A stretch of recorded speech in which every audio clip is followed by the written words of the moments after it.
I don't know if you know this, but I've actually never been paid to make a video with an HX Stomp.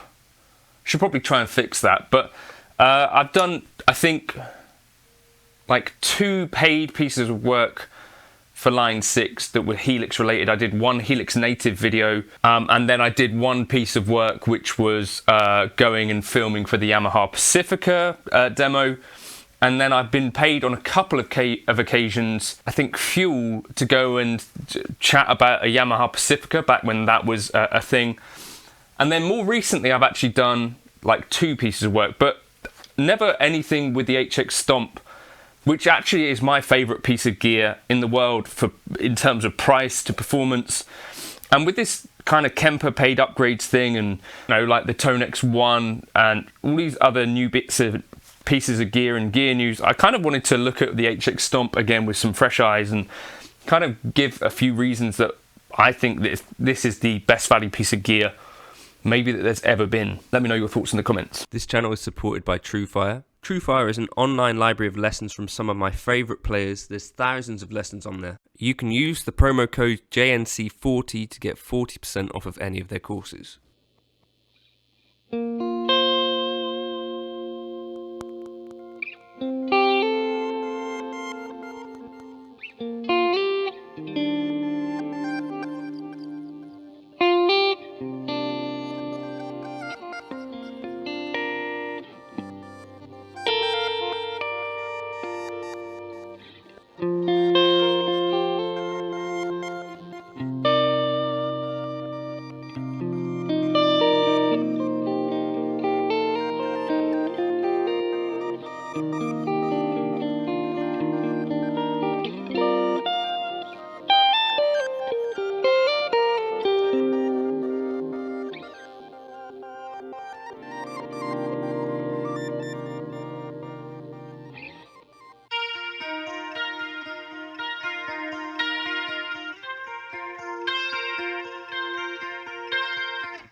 In case you ever wondered like where these clothes come from, it's actually my wife makes these and she makes me wear them. I'm sort of held at hostage. Anyway, what?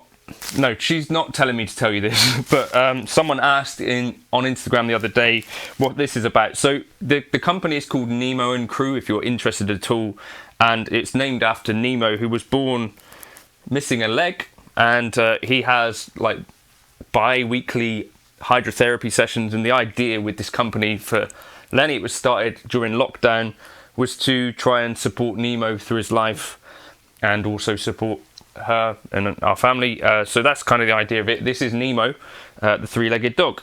He's actually super healthy, and quite a fun little sausage. So yeah, but if you're ever looking for like, you know, embroidered pet clothing, it's quite a specific niche. Nemo and Crew, she does that sort of stuff. Go check it out. Is that all right? In that introduction now, I was actually using a few different presets. First of all, I had my Chase Bliss reverse and delay up thing with my expression pedal. Those presets are in the general folder. They're called Chase Bliss. I think that one's called Vox STO. The idea with that is that you play into it, and as you put your expression pedal down, it kind of blooms back this kind of reverse delay stuff inspired by Jerry Landreth's pedal board. Then I used the 3580 Stomp preset, which is kind of like my 80s preset inspired by the 1975 and also Sean Murray, who did a 1975 tone video years ago. And then using my normal kind of Eric lead, which has kind of evolved over the years, was started off trying to be like Eric Johnson, and it's kind of evolved because it doesn't really use any of the stuff that Eric Johnson would particularly use. It's kind of now my sound. So those are available if you want to check out those on the Gumroad folder. Those are all in the general folder actually, which you can get access to for £5. So when this first came out in about 2018, Line 6 did send me one, so that I haven't been paid to make any videos with the HX Stomp, but they did send me an HX Stomp and a few others since then. Anytime I've asked for an HX Stomp, they've been happy to send them. So I've got a truckload of them, you know, like 47 HX Stomps, and I slowly sell them on eBay to fund stuff. That's not actually true. I think maybe like 4, and they sent me an XL as well. It comes out, it has 6 blocks. So it took me a while actually to get used to this. At the time I was using the Kemper, I got the HX Stomp, and I was kind of like, this is interesting. Took it away for a weekend and was kind of experimenting with it. It took me quite a while to actually get my head around it. I think the UI is actually quite a lot less straightforward than the Helix, which I think is like pinnacle of UI along with Quad Cortex and maybe Tone Master Pro. The full Helix like has the full kind of Helix experience. So this is like a little bit pared back, although it does have all the cool stuff in it, which we'll get into. But 6 blocks it starts off with, and you know, some legacy reverbs from like the Line 6 Verb pedal, whatever that one was called. And a lot of legacy effects. And the old stock cabs used to be basically all on the center of the cab. So back then it was pretty common for folks to say you really need IRs for this thing to work. And there was a way shorter amp list and effects list than there is now. There's been kind of 3 core updates that have been significant. So first of all, upgraded the blocks to be able to run 8 effects. So instead of it being 6 blocks and you'd almost never run into like DSP issues, they kind of listened to people and said, all right, we'll put in 8, but you're going to run into some DSP issues when like you try to combine say 2 amps and that sort of thing. But you know, it's there. You can do dual amping in it. Particularly when I get onto another update, you can run 8 simultaneous blocks, you know, as long as they'll fit their DSP wise, which it's very easy to run an 8 block preset. The next kind of thing that came along was that they actually upgraded the kind of sound engine in general, and what this mostly was about oversampling. So this is kind of difficult to tell the difference, and I don't know whether you would or whether you wouldn't, but if you're using really high gain tones is where you'd notice this most. The aliasing was basically improved, the performance of aliasing. So this is a thing that happens where you get kind of digital artifacts that kind of mirror back through the spectrum of sound waves and things that, you know, a real amp doesn't do. And as you increase your oversampling rate, the audible noise level of aliasing comes down. So that is literally what they did. They kind of over-sampled at a higher rate. I don't know whether it made a huge difference, but particularly for high gain players, you might notice you're getting slightly less ear fatigue, and maybe things are sounding a bit more like a real amplifier because there's less of this aliasing thing. Incidentally, I think Tonex, Neural DSP, like there's a bunch of other high-end modelers that the aliasing performance is actually worse than the Helix now. You check from Cliff from Fractal will show you as much in his graphs.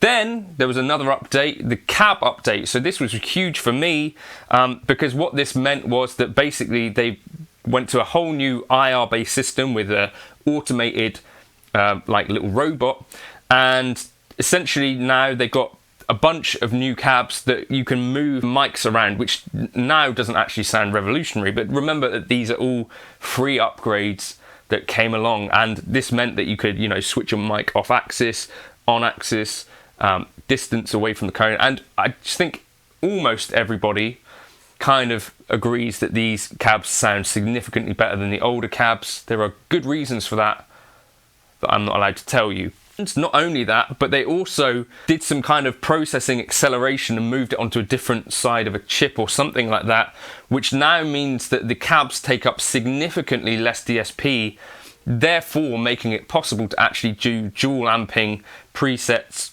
that are, you know, a bit more full on. Is there any other key updates that I should mention? I think personally I really want to mention that the dynamic reverbs series, which were programmed by a guy called Norm, have been huge and I think sound incredible, and in a lot of ways I think they are up there with Strymon and Fractal and Meris. So that's like the dynamic plate, the dynamic hall and some of those things.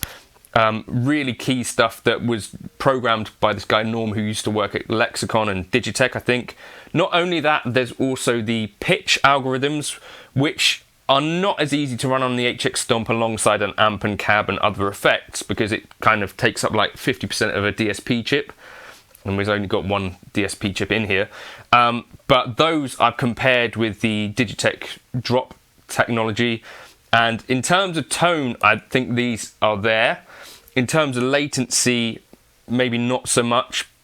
You know, if you're playing live with an HX effect and a bass, for example, or an HX Stomp and a bass, I think you do start to notice kind of latency. You feel slightly less connected to it with the poly pitch on, but it's a really useful tool to have there in a pinch. So yeah, I think those are the reasons for me why this thing, all of those updates have been free, meaningful updates, way more amps than we had at the start. You know, some really good amps in there like the Silverface Bassman, the Grammatico GSG 100 Robin Ford Dumble clone. There's been so many amps added that I think are great. Stuff from metal guitarists, you know, like the Revs as well. The PV Invectives, I think you might agree, sound incredible. The Friedman HBE in there. I think just for the money, this thing, you could have bought one in 2018 for just under £400. I think you can buy them now for about £519 in the UK. To me, this is the piece of gear that has stayed relatively cheap up until recently. They went up to like £600, but got so many improvements, and I think deserves to be called, in my opinion, the best pedal of all time. I think. Let me know your thoughts in the comments. Not only that, with the dual routing and stuff like that, it's actually super useful and super possible to do these experimental things like I was showing you in the intro there, as well as just normal stuff as well. I think it stands up really well with some of the best modelers. You can check out Leon Todd's opinion on this as well. He's done some comparisons which include an HX Stomp with a Quad Cortex and a Fractal Audio stuff as well, and Tone Master Pro.